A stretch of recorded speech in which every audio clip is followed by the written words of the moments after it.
What's good, YouTube? It's your boy Raymondtacular forever. Welcome to my YouTube channel.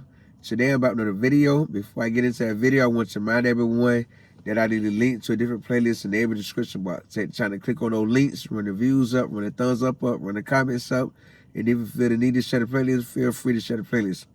If you like my channel or find my channel useful, take the time to take a moment to subscribe and turn on post bell notifications. That way you'll be notified every time I load a video. Today I'm about to do a video. Today I'm sharing my thoughts on Governor Ron DeSantis signs law banning homeless people from sleeping in public. Let me say that one more time. Governor Ron DeSantis signs law banning homeless people from sleeping in public. And when I see the article, I said I gotta share my thoughts on it and share what I know about Orlando, Florida, or the whole city of Orlando before everybody take it the wrong way. And at first I want to read the article and share what it says as well. But first I want to show the article. You know.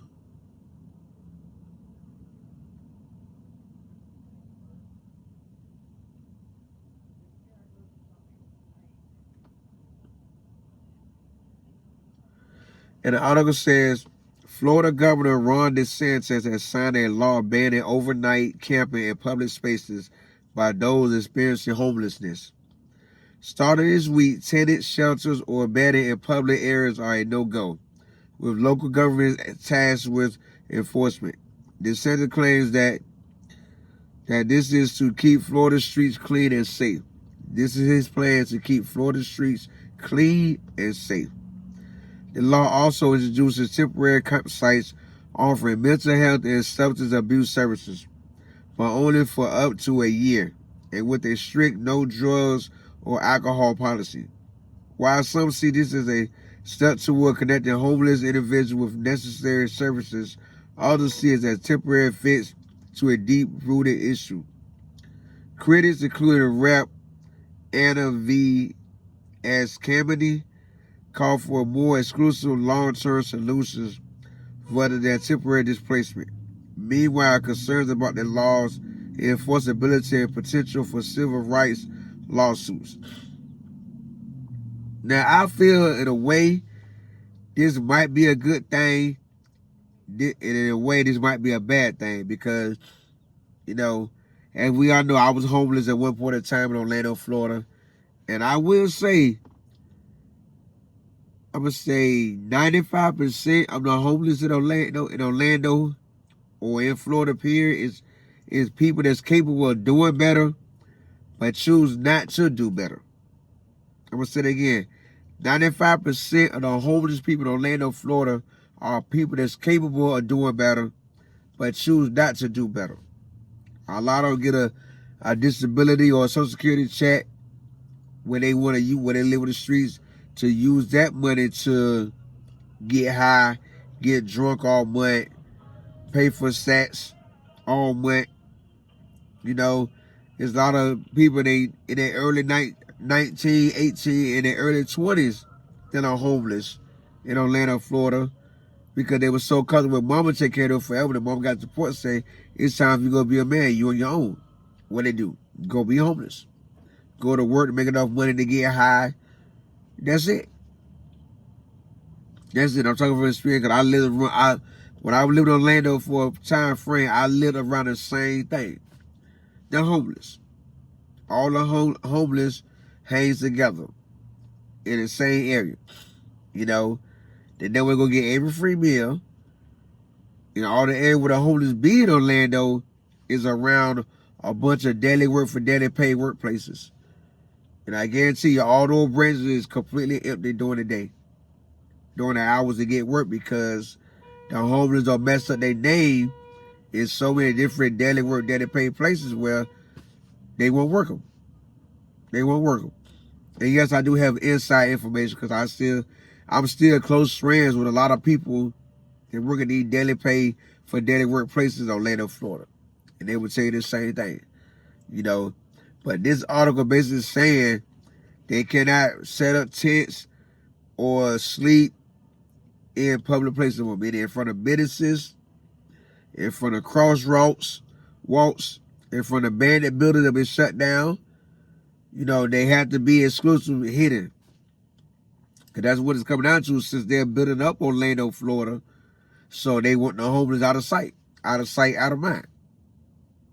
And how do they control this?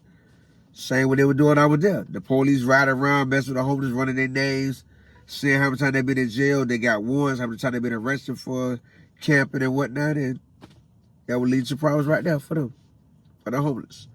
I don't feel bad for the homeless because the same way everybody else can get up and go to work every day, they can do the same thing. The same way they get them checks every month on the 5th or the 1st and the 3rd, they can use that check for more than just getting high, getting drunk, and get a temporary place to stay and go get a real place to stay. You know?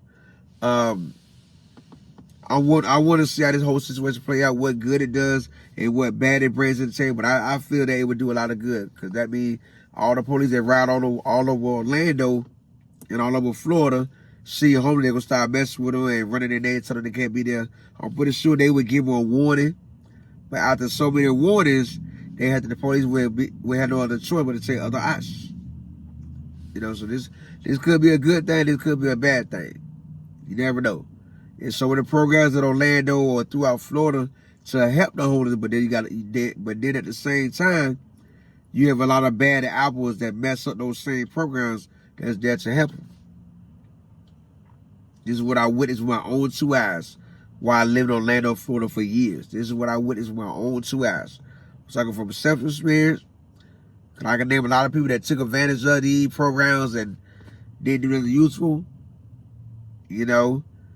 And I want to see what the results will be. I want to see what the final results will be a year from now. So I will keep y'all updated on this situation and do more research on it and talk to the people that I know. And then also, as I go home to visit, when I go to visit, I will observe things and then I know more of what's going on. Because I know the last time I went home was my son graduated from high school, and it's one whole street called Central Boulevard. It's one street over from the Orlando Magic arena. It's, I'm going to say, 2 blocks away from the Capital World Stadium. And I know that area, the health department was shut down for what I seen last time I went home. That's also full of homeless people in front of that. Across the street from the shelter, which is the coalition shelter. The cross street from that is nothing but homeless people right there on the curb with nothing with tents. Look like Sanford and Son.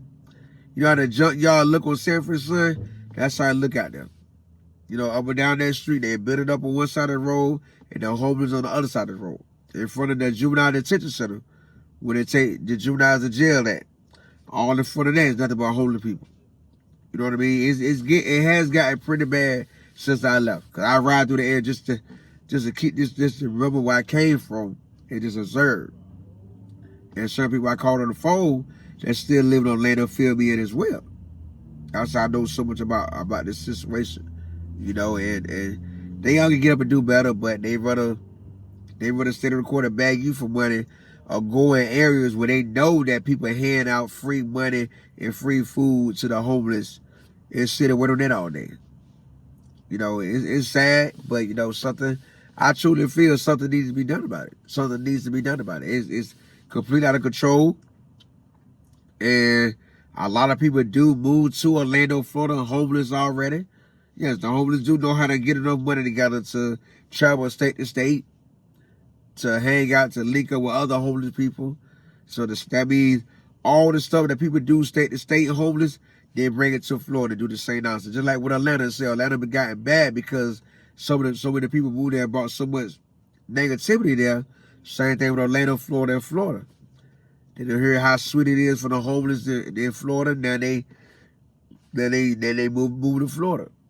They when the weather change, they head somewhere else. So forth and so forth. It's an ongoing cycle from state to state to state to state.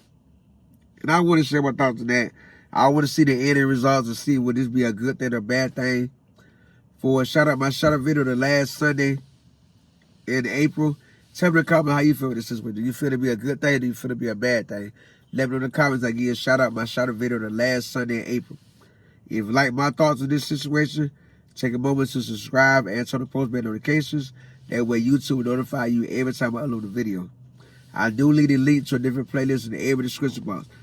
Take a moment to click on those links, run the views up, run the thumbs up, run the comments up, and if you feel the need to share the playlist, feel free to share the playlist.